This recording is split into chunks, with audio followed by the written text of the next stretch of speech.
जमाल खान रईसानी ने वजारत से इस्तीफा दे दिया।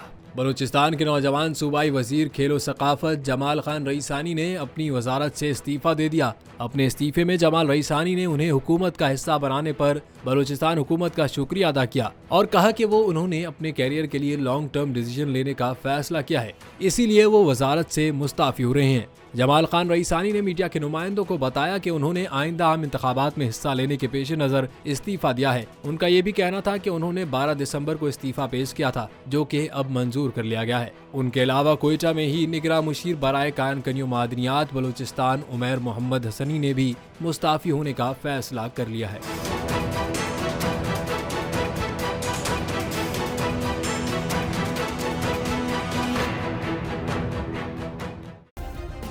सब्सक्राइब करें और बेल दबाएं ताकि कोई खबर रह न जाए।